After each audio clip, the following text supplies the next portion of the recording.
My husband, Mark, and his best friend, Logan, had known each other since college. Over the years, Logan had become more like family. He was a regular presence in our lives, always around for holidays, barbecues, and just about every weekend.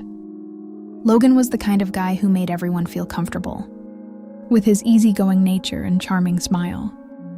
He was also single, unlike most of our friends, which sometimes made him stand out even more. Mark was out of town on a business trip for the week, leaving me to handle everything at home. Between work, taking care of our 2 kids, and trying to keep the house in order, I was exhausted. The lawn, usually Mark's responsibility, was now a mess with grass and weeds growing wild. It was just one more thing on my seemingly endless to-do list. One Saturday morning, as I stood in the kitchen sipping my coffee, I stared out at the overgrown yard, feeling overwhelmed. That's when my phone buzzed with a message from Logan. "Hey, need any help today?" I paused, considering his offer. Was it strange to ask my husband's best friend for help while he was away? But then I thought about how much I had to get done, and how Logan had always been a good friend to both of us. I decided it wouldn't hurt to accept a little help. "Actually, yes," I replied. "The lawn is getting out of control. If you're free, I'd really appreciate it." Logan showed up an hour later. Dressed casually in a t-shirt and jeans, his usual smile in place, he got to work right away, tackling the lawn with surprising efficiency. As he mowed and trimmed, we chatted, reminiscing about old times and laughing about the kids' latest antics. It felt good to have someone to talk to, especially since Mark had been gone for days. After a while, I brought him a glass of lemonade. He took it with a smile, our fingers brushing briefly as I handed it to him. There was a brief moment of eye contact, just a little longer than usual, and something in his expression made my heart skip a beat. "You're handling everything really well with Mark gone," Logan said, his voice sincere. "I don't know how you do it all." I shrugged, feeling a bit flustered by the compliment. "Just doing what needs to be done. It's not easy, but you know how it is." He nodded, his eyes still on me. "Mark's lucky to have you," I laughed, brushing it off, "and I'm lucky to have him." There was something in his gaze that made me feel both flattered and slightly uneasy. It was a subtle shift, a tension I couldn't quite put my finger on. When he finished the yard work, I offered to make lunch. The kids were with their grandparents, so it was just the 2 of us. We sat at the kitchen table eating pasta and chatting, easily, when he finally left. He gave me a hug, lingering just a moment longer than usual. As I watched him drive away, I felt a confusing mix of gratitude, confusion, and a twinge of something I couldn't quite name. It was probably nothing, I told myself, just a friendly gesture. But as I stood there alone in the quiet house, I couldn't shake the feeling that something had changed between us. The next week was hectic, and I tried to push the strange moment with Logan out of my mind. Mark was back from his trip, and things returned to normal work. School runs and family dinners. I told myself I'd overreacted, that there was nothing to worry about. But then Logan started coming around more often. He dropped by unexpectedly, always with a reason that seemed innocent. One evening, he showed up with takeout, saying he didn't want to eat alone and thought we could use a break from cooking.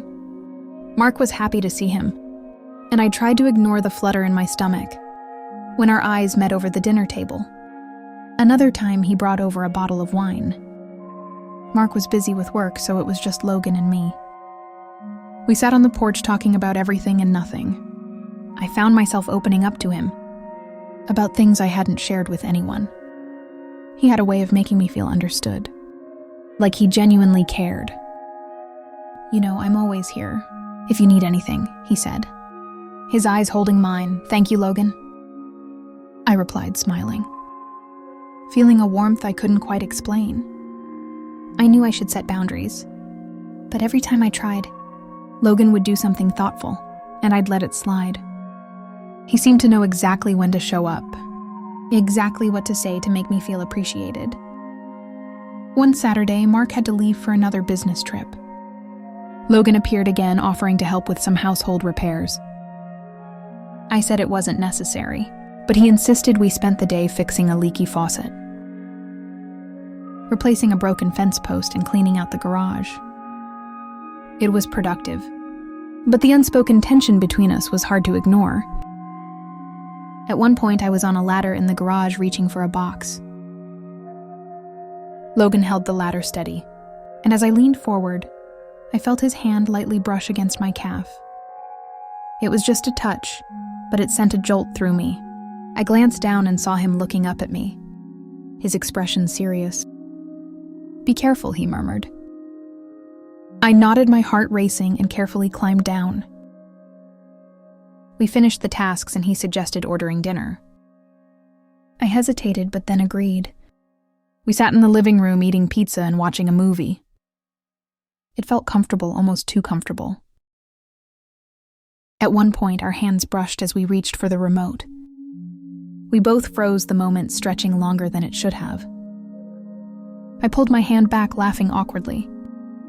"You picked the movie," I said, trying to break the tension. Logan smiled, but his eyes were intense. "You don't have to apologize," he said softly. We watched the movie, and when it was time for him to leave, he hugged me, holding me a little longer than usual. His hand rested on the small of my back, and I felt a surge of emotions: excitement, guilt, confusion. After you left, I closed the door and leaned against it, my heart racing. What was happening between us? It was just friendly, I told myself, but I couldn't shake the feeling that we were crossing a line, and I wasn't sure what would happen if we didn't stop. I tried to create distance from Logan after that night, keeping our interactions brief and avoiding being alone with him. But Logan seemed determined to maintain the connection. One afternoon, while grocery shopping, I heard a familiar voice behind me. "Hey, stranger," Logan greeted, pushing his cart alongside mine with a grin. I forced a smile, my heart racing. "Logan, what are you doing here?" "Just picking up a few things." "How have you been?" he asked casually, but his eyes searched mine for something deeper. "Busy," I replied, trying to sound casual, you know how it is. He nodded, his expression softening. "I miss our talks." I glanced around, feeling a mix of guilt, anxiety, and something else I couldn't name. "Logan, we can't keep doing this," I whispered, barely able to meet his gaze. He looked surprised. "Doing what we're just talking?" "But it's more than that, isn't it?" I said quietly, my voice almost trembling. He stared at me for a long moment, then sighed. "I know I don't want to make things difficult for you, but I can't pretend I don't feel something." My heart ached at his words, but I knew we had to stop. "Logan, this isn't right. We have to put an end to it before it gets out of hand." He nodded reluctantly. "I get it. I don't want to hurt anyone either. I'll keep my distance, okay?" I nodded, feeling a mix of relief and sadness. We parted ways, but his words lingered long after he was gone. I thought things would get easier, but Logan's absence only highlighted the growing disconnect between Mark and me. Mark was busy, always distracted, and our conversations felt routine and hollow. I found myself missing Logan's presence, his easy smile, and the way he truly listened. One evening, Mark was late coming home again. I sat at the dinner table alone, pushing my food around my plate when my phone buzzed. I glanced down and saw Logan's name. "I miss you," the text read. I stared at the screen, my heart pounding. I knew I should ignore it, but I couldn't help myself. I found my fingers typing back. "I miss you too." I hit send before I could second-guess myself. A wave of guilt washed over me, mixed with a strange excitement. Logan didn't reply, but I knew this wasn't over. We were treading on dangerous ground, and each step felt more unsteady. That weekend, Mark had to leave again for work. I told myself I'd stay busy, focus on the kids and not think about Logan. But on Saturday afternoon, the doorbell rang. My heart leapt into my throat as I went to answer it. Knowing who it was, Logan stood there looking hesitant. "I know I said I'd stay away, but I had to see how you were doing," he said softly. I hesitated, my mind screaming to send him away. But instead I stepped aside. "We need to talk," I said quietly. He nodded, stepping inside. "Yeah, we do." As I closed the door behind him, I knew we were about to have a conversation that could change everything. Logan and I stood in the living room, the tension between us almost suffocating. I struggled to find the right words. How do you address feelings that have crept up uninvited and now threaten to unravel everything? "I'm sorry," Logan said softly, breaking the silence. "I never meant for things to get this complicated." I nodded, trying to study my voice. "I know, but we can't keep pretending this isn't happening." "I married Logan. I love Mark." "I know you do," he replied, his eyes filled with regret. "I didn't mean to put you in this position. It's just I can't help how I feel about you."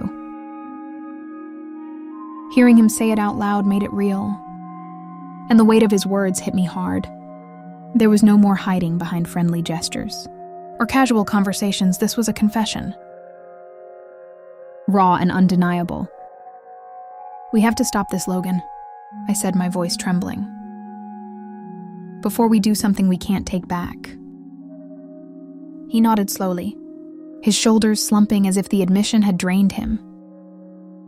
"I know, but it's hard to let go of what I feel for you."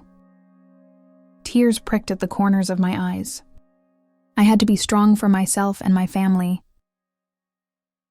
I couldn't let things go any further. "You have to," I whispered. "We both do." We stood there in silence, both of us grappling with the reality of what needed to be done. Finally, Logan took a step back, his jaw clenched as if fighting to keep his emotions in check. "I'll leave you alone," he said quietly, his voice breaking. "I don't want to hurt you or your family." "You deserve to be happy." His words felt like a knife to my heart, but I nodded, knowing it was the right thing to do. "Thank you, Logan, for understanding." He hesitated a moment longer, then turned and walked to the door. I followed, my heart heavy with the finality of it all. As he reached the doorway, he turned back to me, his eyes filled with sadness. "Take care, okay?" he said softly, his voice full of unspoken words and unfinished feelings. I nodded, unable to speak past the lump in my throat. I watched as he walked out, closing the door gently behind him. And just like that, he was gone, leaving behind a void that felt both painful and necessary.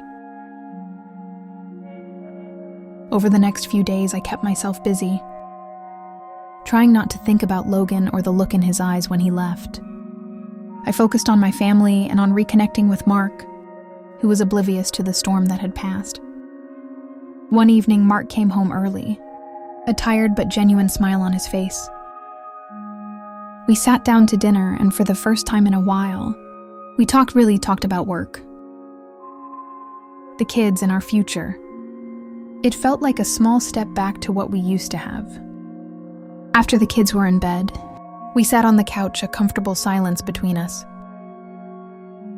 Mark took my hand, his thumb brushing gently over my knuckles. "I know I've been busy, and I'm sorry if I haven't been around enough," he said sincerely. I squeezed his hand. "We've both been busy, but I think we can find our way back." He nodded, kissing my forehead. "I'd like that." As I sat there with Mark, I felt a sense of peace. Ending things with Logan had been the right choice. It wouldn't be easy to forget the connection we'd shared, but I was determined to put my family first. Sometimes even when something feels right, It's not. Logan had reminded me of what I almost lost. But I knew where I belonged with Mark, rebuilding the life we promised each other.